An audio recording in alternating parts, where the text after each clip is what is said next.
Nascido em Chacim, Macedo Cavaleiros, em 13 de agosto de 1941, António Manuel Pires Cabral rumo a Coimbra por razões académicas, deixando atrás de si o seu Nordeste transmontano. Ele regressa munido de uma licenciatura em Filologia Românica a empurrá-lo para a docência. Exerceu-a por um mais prolongado lapso de tempo na Escola Secundária Camilo Castelo Branco, em Vila Real, tendo encetado, ainda ao ativo, funções de assessor dos Serviços Municipais de Cultura. É desde a sua criação, em 2006, diretor do Grêmio Literário Vila-Realense. Como animador cultural, tem sido notável a sua atividade, pela ousadia, criatividade e caráter ambicioso das ações promovidas na defesa do património cultural transmontano, na divulgação dos escritores da região, no apoio a todas as iniciativas que visem a preservação da identidade de um povo que só manda mesmo no ditado popular: para cada marão, manda os que cá estão. Faz agora 40 anos que Pires Cabral concretiza uma vocação adormecida à espera do toque da alvorada. Nasce, em 1974, a sua obra de estreia Algures a Nordeste, a primeira de muitas provas literárias de amor assumido à sua terra natal. Apesar de absorvido pelas tarefas de dinamizador cultural, de que é justo salientar a realização em Vila Real de 7 jornadas camilianas que cá trouxeram os maiores camilianistas do país, associadas até 2002 à prática letiva, chegou-lhe o tempo para se dedicar à grande paixão extrafamiliar, a escrita. A sua bibliografia conta com cerca de 50 títulos que englobam romance, conto, crónica, poesia e teatro. É também autor de antologias temáticas e didáticas e tem colaboração em mais de 6 dezenas de publicações de índole cultural. Recentemente deu carta de alforria a um trabalho que lhe fez companhia durante 3 décadas, Fala Churra, Regionalismos de Trás-os-Montes e Alto Douro, em 2 volumes e num total de 1174 páginas. O valor da sua obra, em que o local se transforma em universal, tem vindo a ser objeto de tese de mestrado, de elogiosas recensões e de entrevistas em suplementos literários de jornais como o Público e o Expresso, no Jornal de Letras e nas revistas Ler e Visão, entre outros. Está traduzido em várias línguas. A interioridade a que se confinou por opção não impediu a sua obra de transpor fronteiras geográficas e intelectuais, nem o seu nome de ser uma referência nas letras portuguesas contemporâneas. Obteve vários prémios e recebeu importantes distinções, começando pelos primeiros. Prémio Literário Círculo de Leitores, 1983, com San Cirilo. Prémio Dom Dinis, 2006, com Douro, Pizzicato e Chula e Que Comboio é Este? Grande Prémio da Literatura DST 2008 com O Cônego. Prémio de Poesia Luís Miguel Nava 2009 com As Têmporas da Cinza. Prémio de Poesia do Pen Club 2009 com Arado. Grande Prémio do Conto Camilo Castelo Branco, Associação Portuguesa de Escritores, Câmara Municipal de Vila Nova de Famalicão 2010 com O Porco de Erimanto. Recebeu as seguintes distinções: Medalha de Prata do Conselho de Macedo Cavaleiros, 1984, Medalha de Prata de Mérito Municipal de Vila Real, 1989, Medalha de Mérito Cultural atribuída pelo Ministro da Cultura, 2003, Medalha de Ouro da Cidade atribuída pela Câmara Municipal de Vila Real, 2006, Prémio de Ouro Cultura 2009 da revista Tribuna de Ouro, poeta homenageado no encontro A Poesia Está na Rua, de 2009, em Santo Tirso, Medalha de Ouro de Mérito Municipal de Macedo Cavaleiros, 2010. E é chegado o momento de ouvirmos Pires Cabral na primeira pessoa. Pires Cabral, vamos começar pelo princípio, das primeiras memórias suas, do que se lembra, quando era menino, da sua aldeia, os brinquedos. Ora bom, eu nasci realmente numa aldeia em Chacim, Macedo Cavaleiros. Mas a verdade é que com 1 ano e meio de idade vim para a vila e, portanto, da aldeia propriamente dita, só tenho já memórias quando, aos 13, 12, 13 anos, ia lá passar férias. E então daí tenho, de facto, memórias e até muito agradáveis. Mas a primeira coisa que me recordo em Macedo Cavaleiros, suponho eu que é isto, mas às vezes a gente não sabe se foi isso que se passou, se já fomos nós a fabular sobre isso. Tenho a ideia de andar com os meus pais a verificar uma casa que ia ser alugada para nós vivermos. E correr a casa de les a les. Agora eu pergunto-me, realmente eu vivi isso ou já construí isso sobre aquilo que me disseram os meus pais? Não tenho certeza. De facto, as minhas memórias eventualmente irão até aí, mas depois encontra-se um período de vazio em que se calhar só já me reconheço quando de facto entro para a escola primária e faço lá, enfim, essa carreira. Começa aí a carreira. Carreira que foi normal, foi igual a todas as crianças, com a exceção de que consegui, porque na altura me consideravam que era muito esperto e que estava preparado, consegui fazer a segunda e a terceira classe num ano só. E, portanto, o meu ensino primário limitou-se a 3 anos.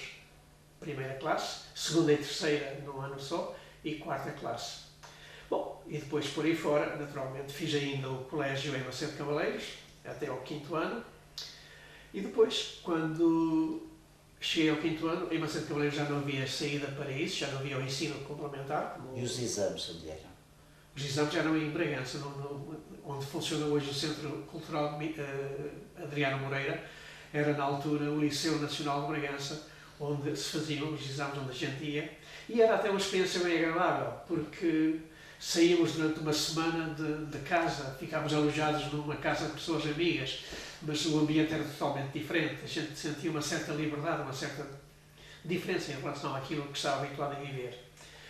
Mas quando foi necessário realmente prosseguir os estudos, eu nessa altura tinha já um irmão a estudar em Coimbra, em Medicina, hoje é médico, e os meus pais decidiram que o melhor era eu ir logo para Coimbra, uma vez também, enfim, tinha mais ou menos inscrito no meu destino fazer um curso em Coimbra. Os meus pais decidiram que seria melhor ir logo para Coimbra e fazer o 6º e 7º ano, e assim aconteceu. Fui para o liceu, que na altura se chamava Dom João III, que hoje é, penso só eu, o José Falcão, e aí fiz o 6º e 7º ano. E depois a faculdade, naturalmente. Coimbra, para mim, o que é que foi?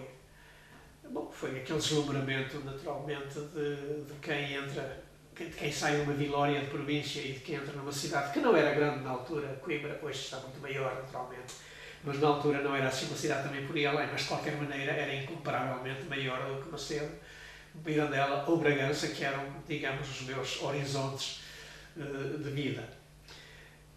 Lá andei por Coimbra, fiz um curso de letras, estabeleci relações. O curso de letras não me serviu de muito, a não ser profissionalmente, claro está, mas e a não ser também no facto de que me abriu perspectivas.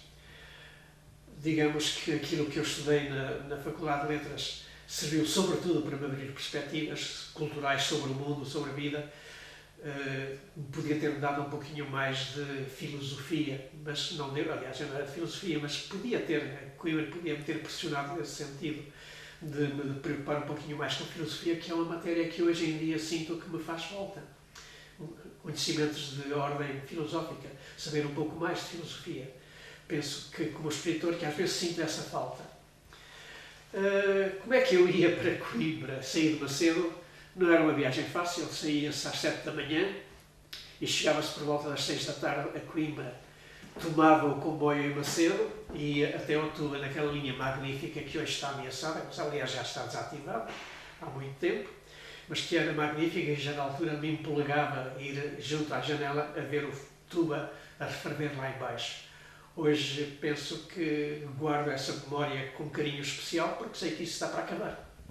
A barragem vai dar cabo dessa imagem, mas eu guardo-a muito bem na memória e era uma imagem empolgante, efetivamente, de ver o rio a referver, a morder as margens, era uma coisa extraordinária. Bom, chegava ao Tua, tinha-se de esperar algum tempo, não muito, porque habitualmente já lá estava o comboio que me levava até Campanhã, na linha do Douro. Era outro deslumbramento.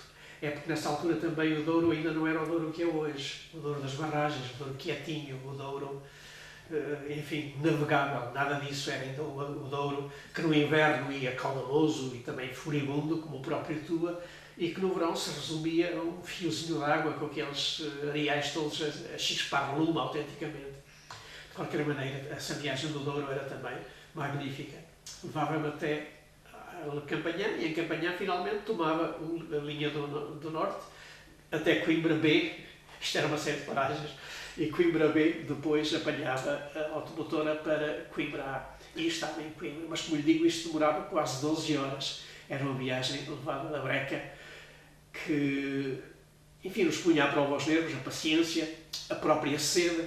Recordo-me que habitualmente ali por volta da Régua, Aregos, Caldas de Aregos, por aí assim, no verão era habitual comprarmos uma bilhazinha de água que as mulheres andavam a vender na estação. Diziam ela, bilha e água, 15 tostões, era o pregão delas.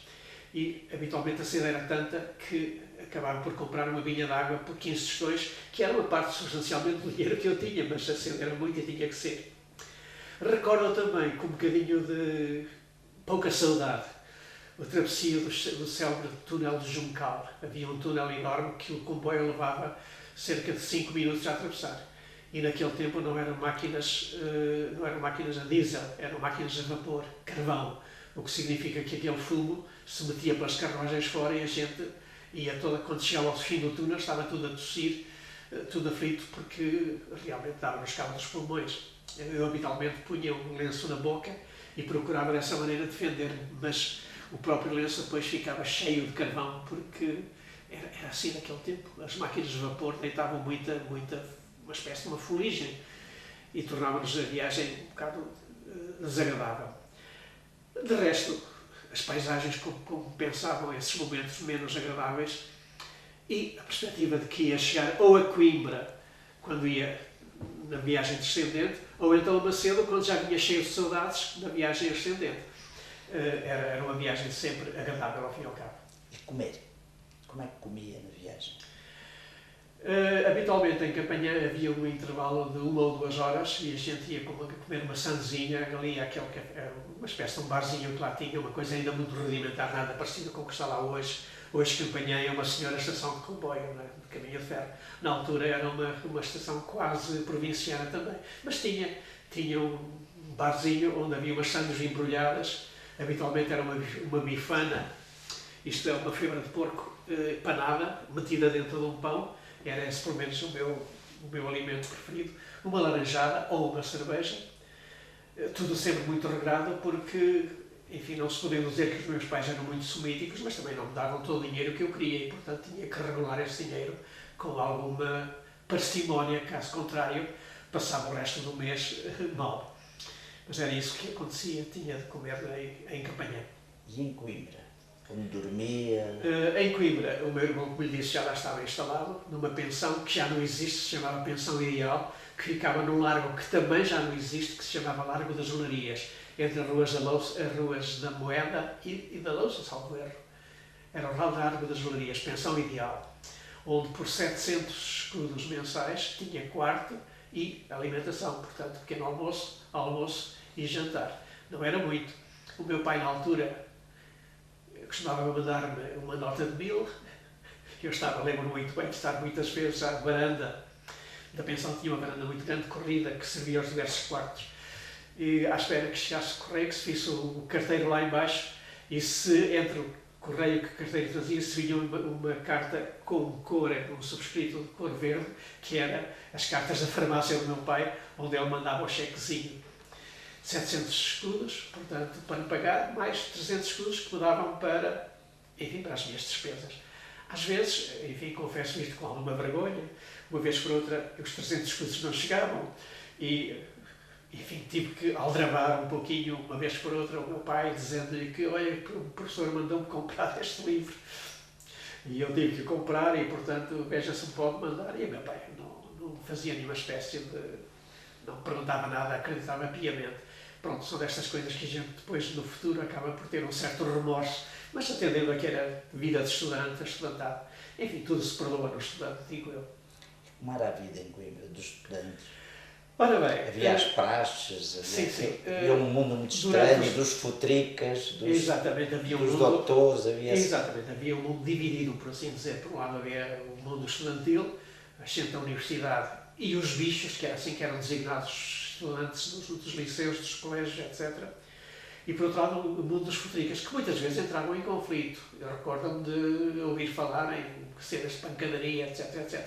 Porque os estudantes tinham aquela posse de serem superiores aos outros, os futricas não gostavam dessa pose, e teria havido várias vezes, nunca estive em nenhuma zaragata, mas chegavam-me notícias de que, olha, em tal sítio, mosquitos por cordas bateram-se, ou isto ou aquilo, houve um que veio para o hospital, etc.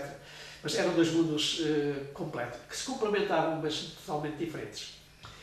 Eu, durante os 2 primeiros anos, portanto, durante o liceu e durante o ano de caloiro, estava sujeito à praxe, que, aliás, a praxe sujeitava-nos durante toda a vida. Estávamos sempre ligados à praxe, toda a vida estudantil. Mas nesses 2 primeiros anos era pior, porque às 6 horas da tarde tinha que estar em casa. E só podia sair se o meu irmão também saísse e se me desse proteção. Era chamada proteção de sangue.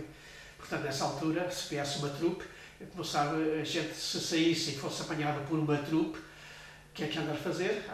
Já passa das 6 horas, portanto, o que acontecia era rapar o cabelo. Nunca me aconteceu rapar o cabelo. Nunca me raparam, justamente porque tinha a sorte de ter lá o meu irmão que me dava a chamada proteção de sangue. Depois, no segundo ano, já a gente conseguia ter alguma alforria, já conseguia poder andar na rua até às 9 horas da noite, já era qualquer coisa, já era um progresso. No terceiro ano até à meia-noite, e depois no quarto e quinto ano já era à vontade. E os veteranos absolutamente à vontade. Na altura em que, a partir do meado do curso, portanto, aí a partir de 1962, 63, começou-se a gerar uma ideia de que a praxe académica que era qualquer coisa de reacionário. Era um mundo novo que aí vinha, naturalmente. Os estudantes começavam a pensar que não deveriam ser considerados como uma classe privilegiada, e também acho que não deviam, naturalmente, que tudo o que eles faziam, desde a capa e batina que vestiam até às fitas que usavam, no caso dos quintanistas, etc., que tudo isso eram símbolos de uma classe, símbolos de classe, e portanto que havia que abater isso. Portanto, já era um bocadinho hostil, esses 2 ou 3 últimos anos da faculdade, já eram um bocadinho hostis à realização da praxe, às praxes. Mas eu, de alguma forma, consegui, concordando, embora que não deveria haver, digamos, benefícios ou privilégios dos estudantes, mas consegui sempre conciliar as coisas e consegui usar o meu grelo no 4º ano e usar as minhas fitas no 5º ano, e dava muito prazer. E, inclusive, uma vez também fiz uma trupe. As trupes, como sabe, eram, portanto, aqueles grupos de estudantes que iam à procura de ver se encontravam algum desgraçado, algum bicho, algum caloiro, fora de horas. E de uma vez fiz, e apanhamos um, efetivamente, e ainda dei a minha tesouradinha também no cabelo do rapaz. Mas, fundamentalmente, era isso. A Faculdade de Letras era um bocadinho mais ingrata desse ponto de vista do convívio académico, porque era, na minha turma, por exemplo, éramos 3 rapazes e o resto eram tudo raparigas que estavam nos seus lares e, portanto, não havia propriamente grande convívio fora do momento das aulas.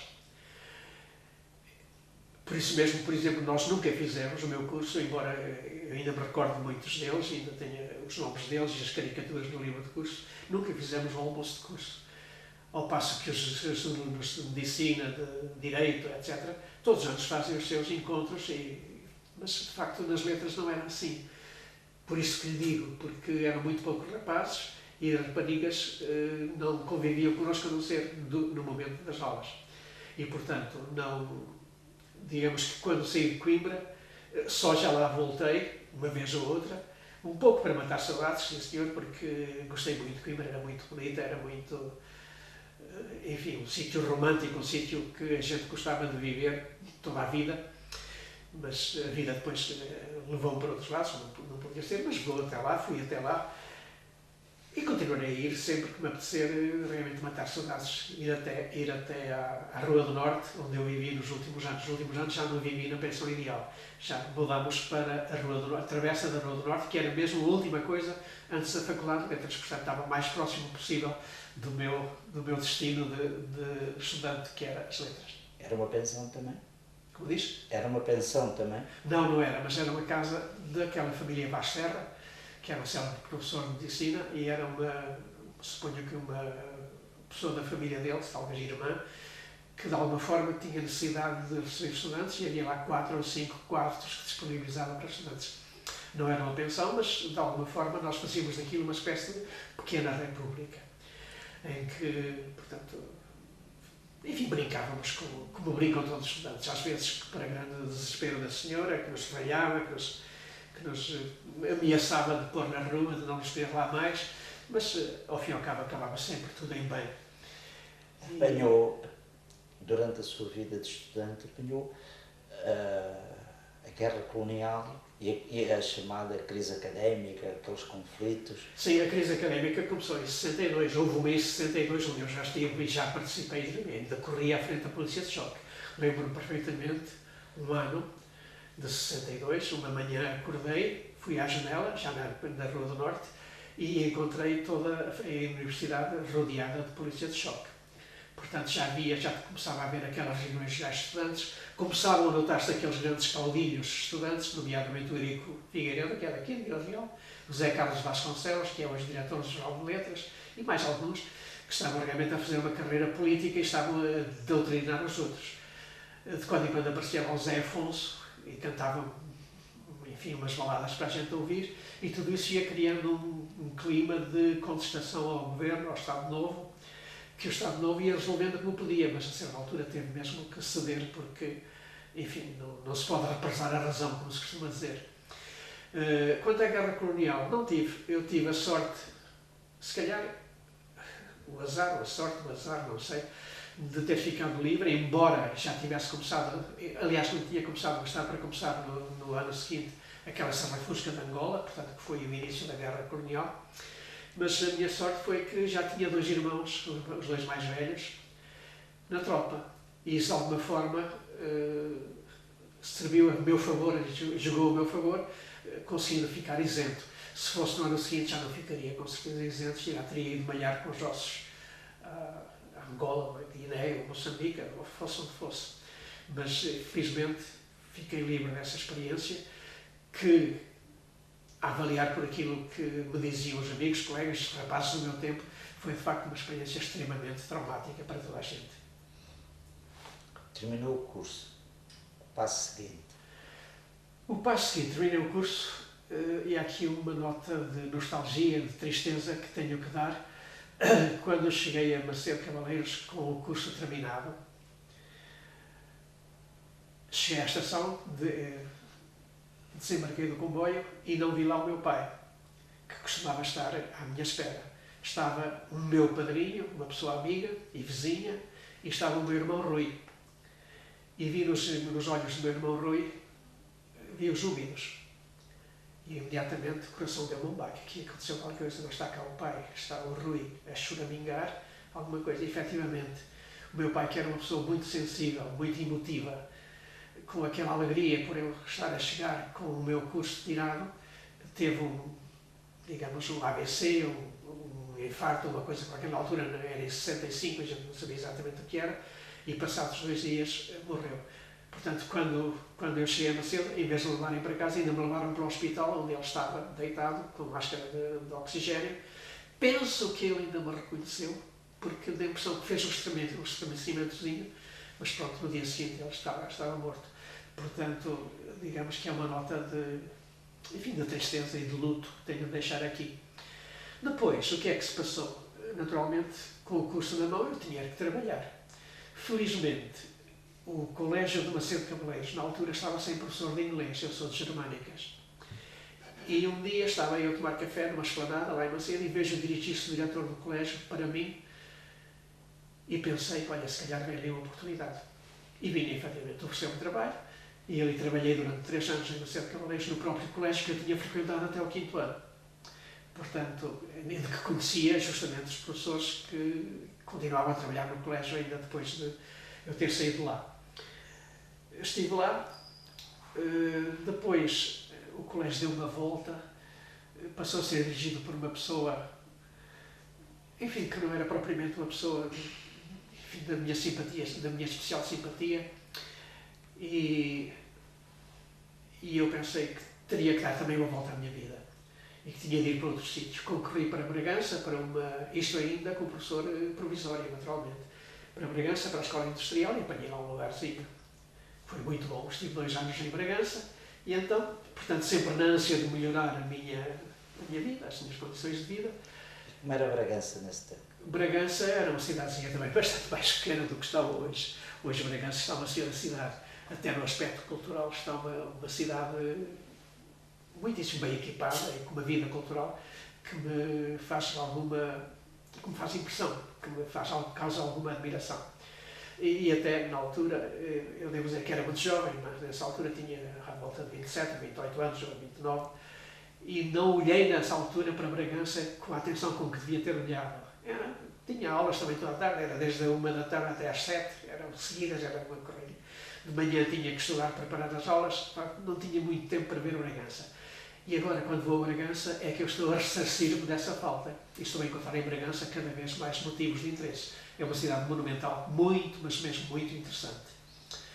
Mas na altura, então, como eu estava a dizer, sempre na perspectiva de melhorar as minhas condições de vida, nessa altura já eu era casado e já tinha o primeiro filho, quando fui para Bragança. E já agora conto outra história, estas histórias são mais estranhas, não é? Uma outra história que é o nascimento do meu segundo filho. A minha mulher na altura não trabalhava, estava em casa, era doméstica, e estava grávida quando fomos para Bragança. E vínhamos todos os fins de semana a Macedo, onde eu tinha a minha mãe ainda e ela tinha os pais e irmãos, etc. E, portanto, sentíamos bem, Macedo acolhia-nos bem, tínhamos família. Mas quando se aproximou a gravidez, a minha mulher estava grávida, quando se aproximou o final da gravidez, um fim de semana eu disse: olha, agora já não vais para Bragança porque pode acontecer o nascimento a qualquer altura. E ela queria, seguramente, ter um menino em Macedo, porque era mais complicado em Bragança, onde não conhecíamos ninguém. Mas ela disse: não, ainda aguento, ainda vou para Bragança, ainda faço esta semana, ainda não há problemas. Simplesmente, ao chegar uma sexta-feira às 5 da manhã, ela acorda: olha, então temos de ir para Macedo. Rompeu-se a bolsa das águas, como se costuma dizer. Àquela hora, era o dia 24 de janeiro de 1969, um dia frígido de janeiro, de nevoeiro cerrado. Eu tinha um carro na altura, era um Anglia, eu chamava o Anglia Fascinante, não sei se recorda desse modelo, com os pneus carecas. Na altura, o ar americano ainda não vistoriava os pneus. Lá me levanto, visto, e preparámos-nos para ir para Macedo. A minha mulher ia ao meu lado a gemer e a agarrar-se ao meu braço, que eu estava a ver que a qualquer momento que ia nascer um bebê ali a caminho.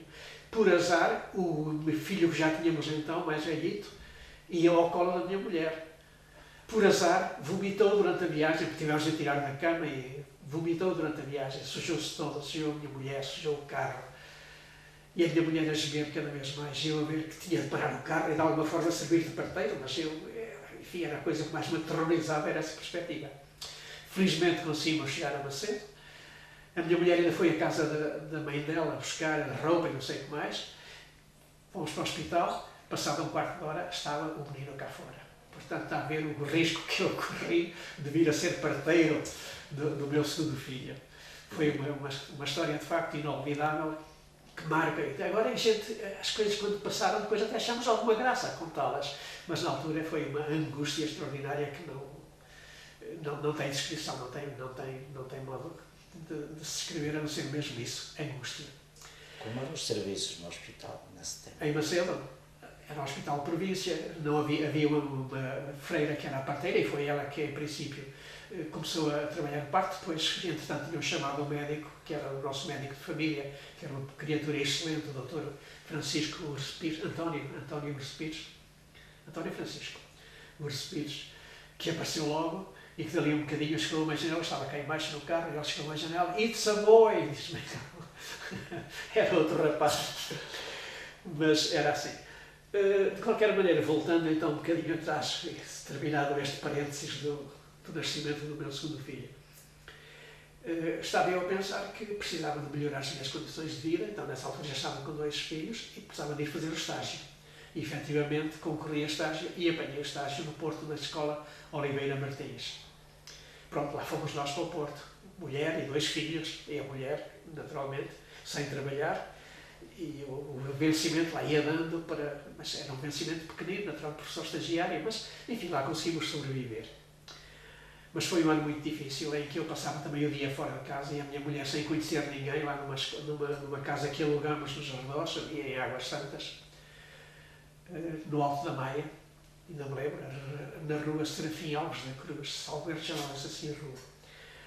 E ela passava o dia com os 2 miúdos em casa, de quando em quando cá descia, se o tempo estava bom, brincava com eles um bocadinho na rua, de resto depois voltava para casa, e eu, depois à noite, cá chegava à casa, lá trazia um bolinho qualquer para os garotos que me pediam normalmente sempre quando eu saía: "Oh pai, traz alguma coisinha", e eu levava aquilo que podia.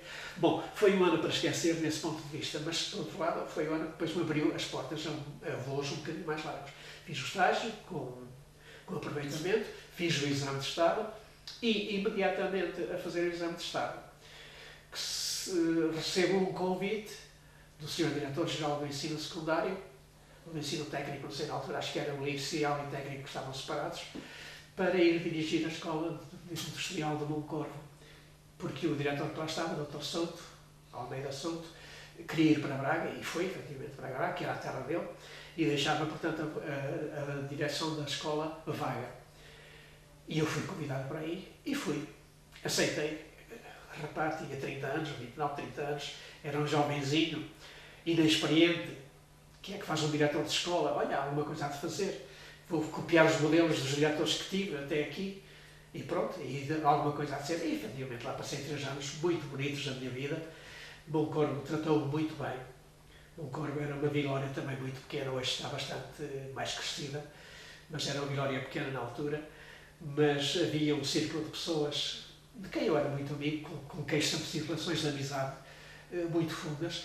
Infelizmente, penso que a grande maioria deles já faleceram. Era o engenheiro Monteiro de Barros da Ferrominas, que provavelmente conheceu, era o António Alberto Campos, o homem da cooperativa agrícola, era o Fernandes, como é que ele se chamava? O Sr. Fernandes era o Sr. qualquer coisa Fernandes.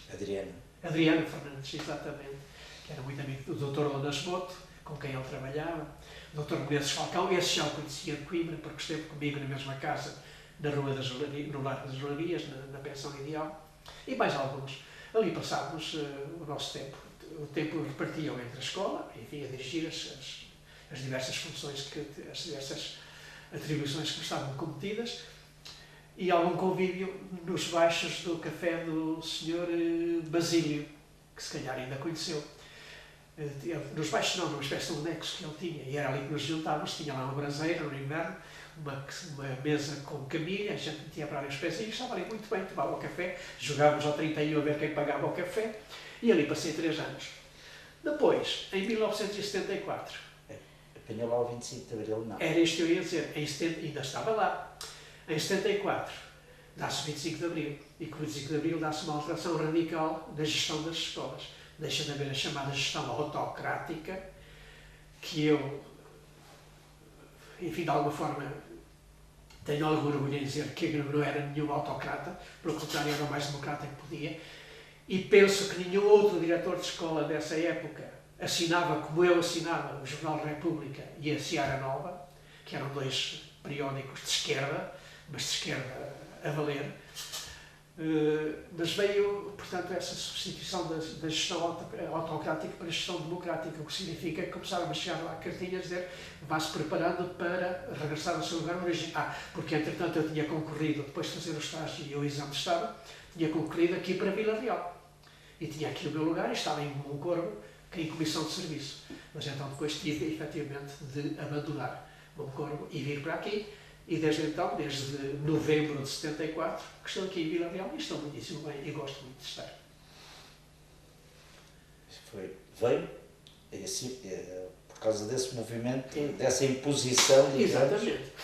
Mas devo dizer que de alguma forma que foi bom para mim, porque Moncorvo, sendo uma terra muitíssimo simpática, eu adorava Moncorvo por muitas razões, até pela ribeira da Vilariça, onde eu gostava de ir pescar. Eu gostava muito de Moncorvo, os amigos que lá tinha.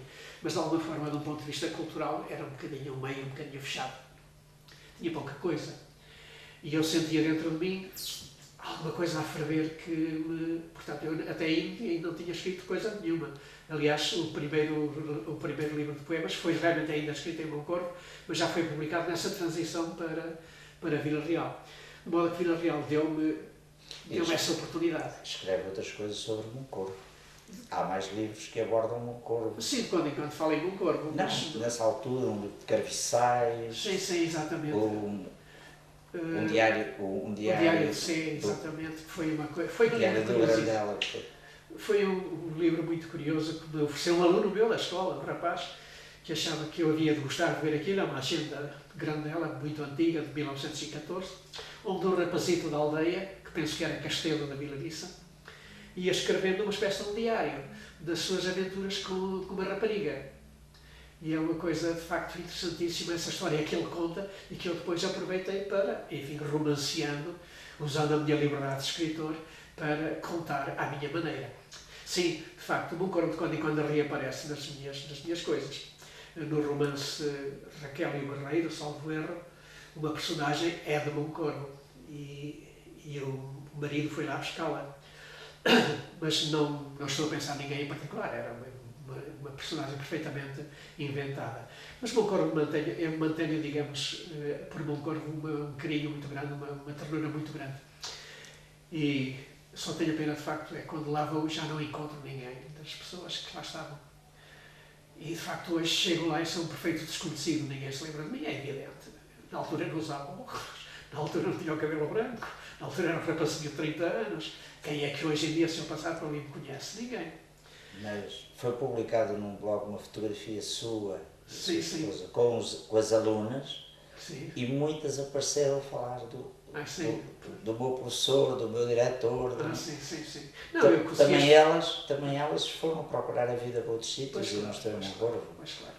Eu consegui uma relação bastante boa com os alunos, sempre consegui. À exceção daqueles alunos que não querem relações com ninguém, não é?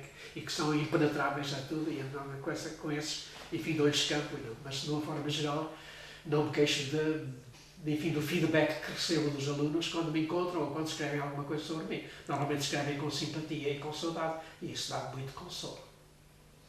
Depois foi para Vila Real. E depois vim para Vila Real, onde efetivamente encontrei, digamos, um caldo de cultura superior, muito superior ao Moncorvo, onde encontrei condições para desenvolver aquilo que eu penso que trazia cá dentro. Em Moncorvo nunca teria chegado onde cheguei do ponto de vista literário, tenho a certeza absoluta, não havia essa hipótese. Era diferente, pronto, era uma coisa diferente. Ainda podia ter ficado lá mais 2 ou 3 anos, não era nada mal. Aliás, o meu filho mais velho, que começou lá o ensino primário, estava na primeira classe, quando tivemos de ir embora, teve um choque tremendo e uma decepção tremenda por ter de abandonar a escola de Moncorvo. Ele adorava o professor que tinha lá, o professor Acúrcio, e quando veio para cá ele sentiu a diferença e teve alguma dificuldade em encarreirar, portanto, na primeira classe, mas depois lá encarreirou também. Quero dizer com isto que estávamos todos, eu, a minha mulher e os meus filhos, perfeitamente enraizados em Moncorvo, e lá gostávamos de estar. E lá poderíamos continuar ainda 2 ou 3 anos sem que isso causasse grande dano. Mas não, as coisas não se proporcionaram. Veio o 25 de Abril, que eu saudei naturalmente. Já agora, por falar nisso, o 25 de Abril, portanto, como eu disse, terminou com a gestão autocrática, mas os professores da escola de Moncorvo fizeram uma reunião em que resolveram pedir ao Ajuda da Salvação Nacional para que mantivesse em funções o professor A.M. Pires Cabral. Ora, isso também é, digamos, um bom sinal, é sinal que as pessoas estavam contentes comigo e isso deu-me alguma alegria. Mas pronto, tive de vir embora e, como eu digo, Vila Real, para mim, acabou por me criar as condições para eu desenvolver, enfim, aquele grãozinho de talento, digo eu, com que provavelmente nasci. E aqui estou muito bem, aqui cheguei à realidade da reforma, tenho estado a dirigir aqui esta casa, mas também vou deixar de a dirigir porque estou com 72 anos, estou com vontade de guardar o tempo todo para mim agora, em vez de dar aos outros, guardar o tempo para mim e fazer aquilo que efetivamente me agrada fazer, escrever, investigar, e se um dia for necessário, vir aqui também dar um apoio, enfim, ajudar-se em alguma coisa que seja necessário. Mas, na verdade, hoje estou aqui e sinto-me livre como reformado e sinto que posso criar agora, a partir daqui, uma nova etapa da minha vida. Já não será muito longa, mas será certamente nova, com o tempo todo por minha conta. Desde que veio para aqui, para Vila Real, esteve em Moncorvo, numa pequena vila, esteve na outra cidade, Bragança. Se olhar para trás, isto levou tudo uma grande transformação. Levou para tudo. bem ou para mal, até vamos falar só sobre o ponto de vista cultural, a evolução que isto teve. O Corvo não sei, não estou informado. Aqui, entre os montes em geral. Sim, eu penso que, olha, há uma espécie de indicador que é importante. É que hoje todas as vilas de Trás-os-Montes, todas elas conseguiram criar a sua própria casa de espetáculos, que é um equipamento fundamental para desenvolver ações culturais. Todas têm, até Freixo de Espada à Cinta tem Vila Flor, tem Bom Corvo, tem todas elas, o que significa de facto que alguns passos foram dados. Agora, se não houver pessoas para encher esses espaços, para lhes dar vida, torna-se um bocadinho mais complicado. Mas em relação ao Bom Corvo, eu recebo volta e meia aqui convites da Câmara Municipal para esta arte, para aquele, para aquele outro, o que significa que está ali alguma coisinha a ferver. De Bragança a mesma coisa, e Bragança sobretudo tem a grande vantagem hoje em dia de estar muitíssimo bem equipada, mas mesmo muito bem equipada, quer a nível de teatro, quer a nível de bibliotecas, quer a nível do Centro Graça Moraes, o centro não sei se é assim que se chama, mas que fui visitar outro dia pela primeira vez e fiquei abismado com aquilo. Está lá uma coleção da Graça Moraes assombrosa. Tem uma série de outros equipamentos que têm forçosamente que dar fruto. As pessoas de Bragança têm forçosamente de progredir no sentido de um enriquecimento cultural. Vila Real é a mesmíssima coisa, está muitíssimo bem equipada também, tem organismos que cuidam da cultura das pessoas e, portanto, isso nota-se na assistência ao jato, às coisas que vão acontecendo, nota-se que as pessoas já têm elas próprias uma necessidade de cultura.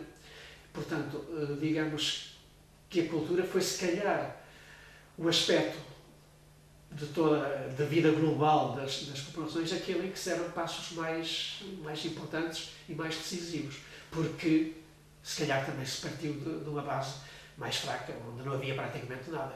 E então, nota-se que, de facto, agora, com a criação de equipamentos e com a criação de organismos, que, de facto, que a cultura está a mergulhar, sente-se mergulhar a cultura.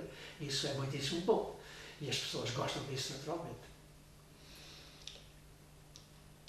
Sendo um homem de Macedo, está muito ligado ao Douro. O Douro cativa-me, pois. Como é que fisicamente se ligou ao Douro? Como é que aqui perto, não é? Por um lado é aqui perto. De quando em quando a gente vai passear até o Douro. E é impossível ficar alheio à beleza estonteante daquele Douro, naturalmente. E depois lê-se António Cabral. Também se lê Tónaga. Mas lê-se António Cabral, que é o poeta que fala do drama humano que ali ocorreu no Douro.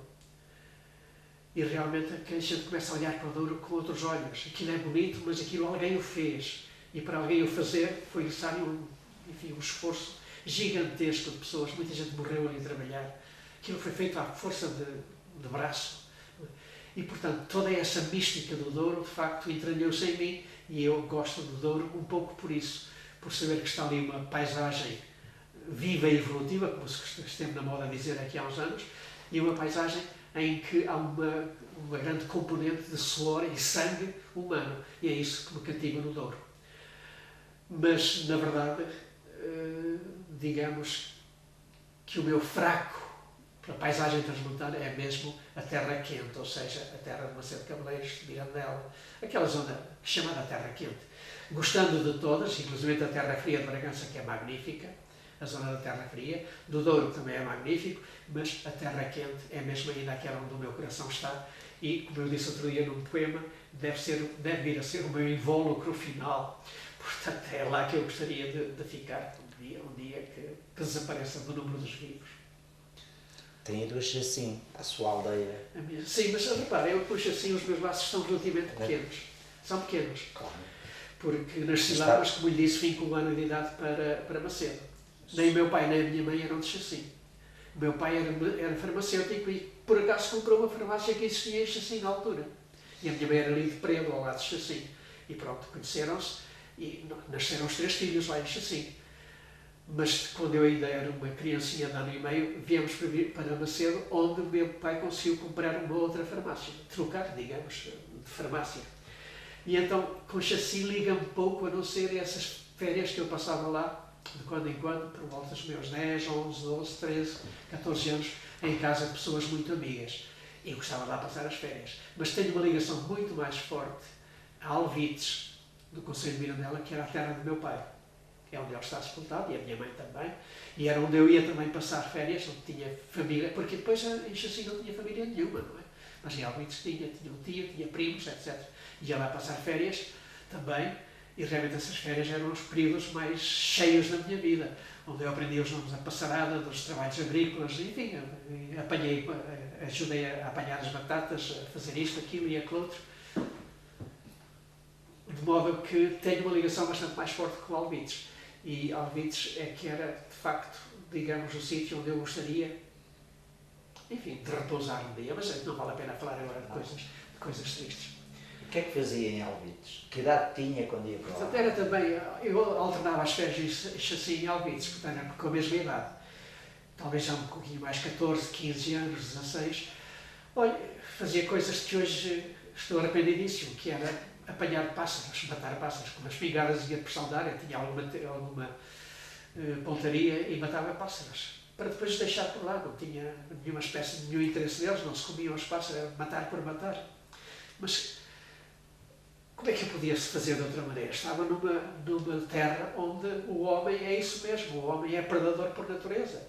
Estava rodeado desse clima de predação, de matar os pássaros, matar as perdizes, matar os leões, matar os coelhos.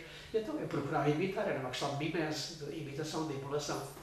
Hoje estou arrependidíssimo, como lhe digo, porque entretanto há aqui uma destas costelas, não sei qual delas, que se transformou, que ganhou a cor verde, e hoje desse ponto de vista eu sou muito verde, o que significa que sou muito ambientalista, defendo muito a vida, toda a vida animal e até vegetal também.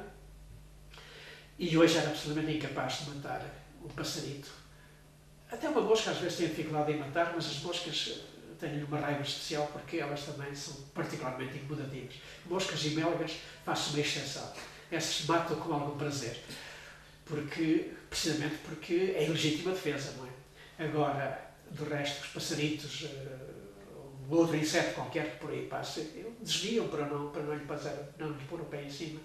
Uma vez em Grijó, já agora, há uma dúzia de anos ou 2 dúzias de anos, eu estava a contar ao meu cunhado que, olha, ia agora ali com o carro e passou uma cobra à frente do carro e dizia, e não a mataste? E eu disse, porquê é que havia de matar a cobra? Para quê? Passou para a berma, lá se a vida dela, porquê é que eu havia de matar? Eu devia ter matado. Está a ver o clima que existe em relação à vida, o pouco respeito que há em relação à vida. É certo que a cobra é, por assim dizer, um animal maldito, porque aquela história da serpente e o próprio aspecto dela, rastejar, sem pernas, sem braços, é de facto um animal que causa alguma repugnância às pessoas. Mas de qualquer maneira tem tanto direito a viver como outro qualquer, outro animal qualquer. E portanto causei uma decepção muito grande ao meu cunhado, dizendo que eu não tinha matado e que nem havia razões para a matar. E, por outro lado, acho que fiz uma boa ação deixando a cobra ir embora à sua vida.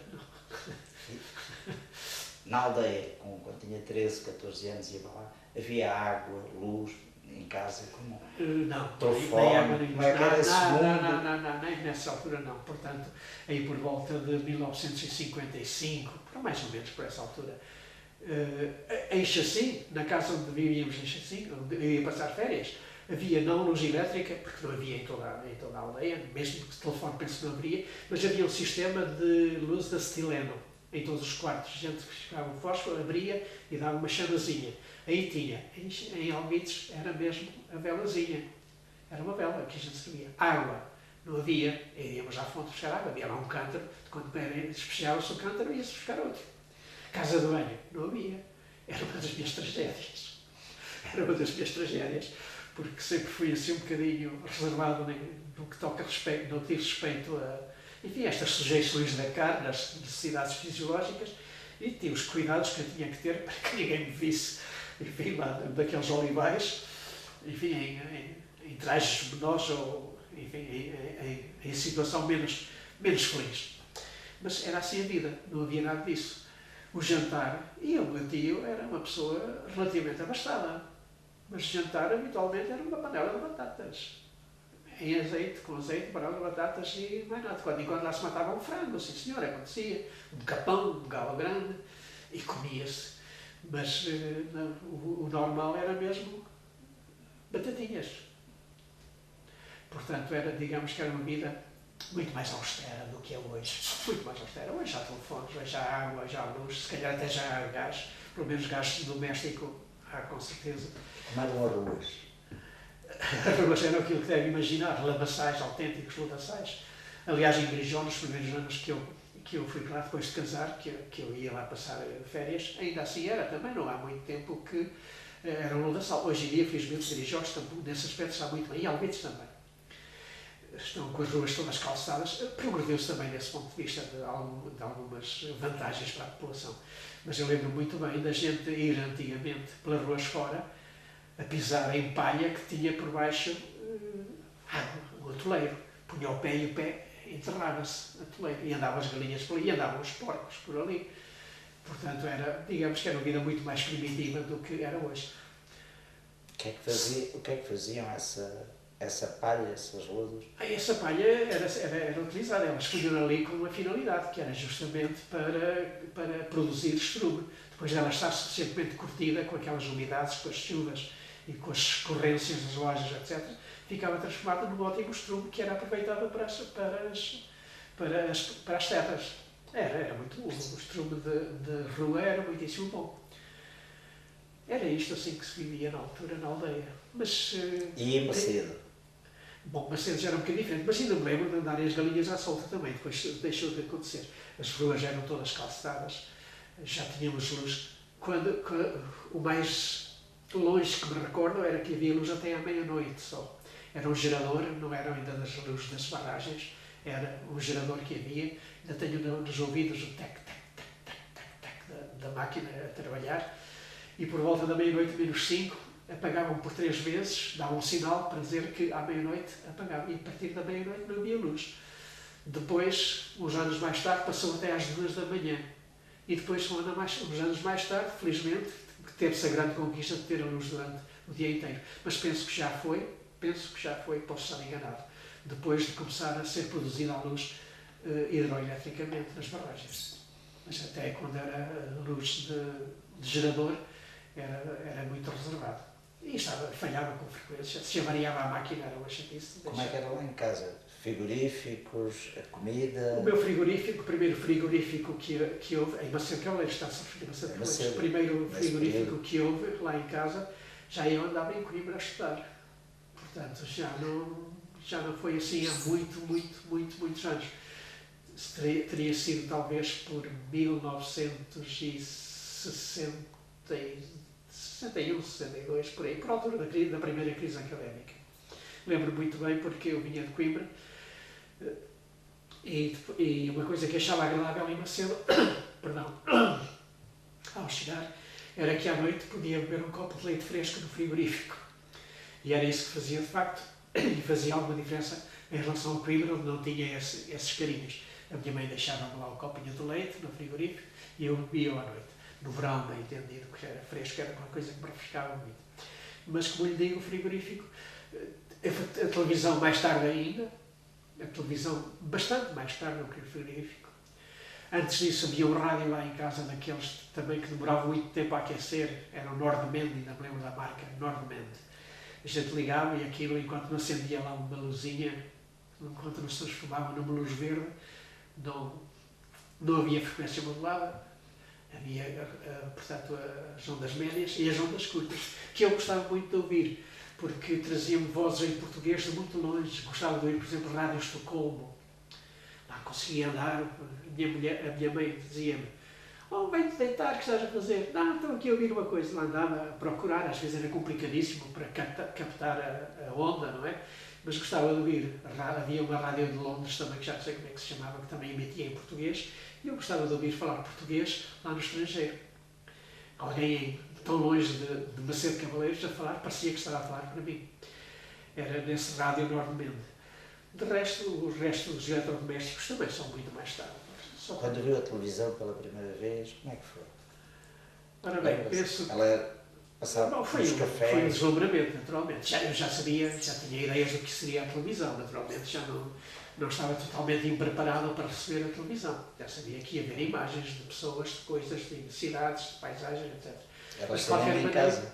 Era o cinema em casa. Pois era, Era uma caixa. e peças de teatro e coisas assim, música, concertos, etc. Mas de facto, enfim, quando vi a televisão pela primeira vez, enfim, uma sensação de maravilhamento perante aquilo.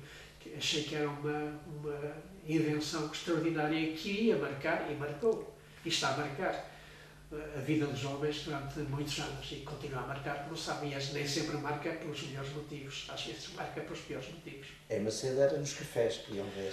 Exatamente, nos cafés, e enchiam-se os cafés, então quando havia teatro ou coisa assim, ou futebol, destas coisas mais populares, era complicado encontrar um lugar no café. Os cafés passaram a ser casas de espetáculos. Casas de espetáculos, substituíam a casa de espetáculos, até porque você esteve muitos anos, quando eu era mais miudito, havia uma casa de espetáculos, um cinema, chamava-se Sonorocine, que era um nome horrível, Sonorocine, que depois fechou, deixou de ser rentável, fechou, e penso que não chegou a reabrir nunca mais. De modo que a televisão tinha também esse papel de suprir a inexistência de um cinema e de outros espetáculos de salão, digamos assim. Agora, a gente divertia-se muito era com os bailes. Os bailes é que eram o grande escape dessa época. Normalmente os bailes dos bombeiros, os bailes da associação. A associação era uma associação de socorros mútuos dos artistas macedenses, que era, portanto, uma agremiação de artistas. Mas artistas no sentido popular, digamos, carpinteiros, enfim. E que, como pagavam as suas cotas e o dinheiro não era muito para depois ocorrer às necessidades dos sócios quando morriam, quando precisavam de tratamentos, etc. Quando faziam um bailezinho para angariar dinheiro. E a gente lá ia aos bailes da associação. Ou então os bombeiros, pela mesmíssima razão, os bombeiros também viviam em uma crise permanente, em crise económica permanente, e também, de quando em quando, em datas especiais, no Carnaval e na passagem de ano, lá íamos aos bailes dos bombeiros. Ou no Centro Infante do Henrique, era uma associação cívica que lá havia também, da qual, aliás, eu nasci a ser presidente. Também fazia os seus bailicos, na altura. E era, por assim dizer, o momento mais alto de diversão que a gente tinha em Macedo Cavaleiros por esses anos. Muito bem. E foi lá que encontrou a namorada? A minha mulher também é de Macedo Cavaleiros, portanto nós somos os dois dali daquela zona. Não, por acaso nunca encontrei nesses bailes porque esses bailes atraíam-me quando eu tinha 17, 18, 19 anos, etc. E a minha mulher nessa altura ainda era mais nova que eu e sobretudo não tinha licença para ir aos bailes, os pais não deixavam. Mas conhecia em Macedo, naturalmente, enfim, lá nos apaixonámos e acabámos por casar. E temos 3 filhos que são o nosso orgulho, a nossa felicidade. E netos? Já tenho um neto e está outra, aliás, a caminho. Esperamos que cheguem bem.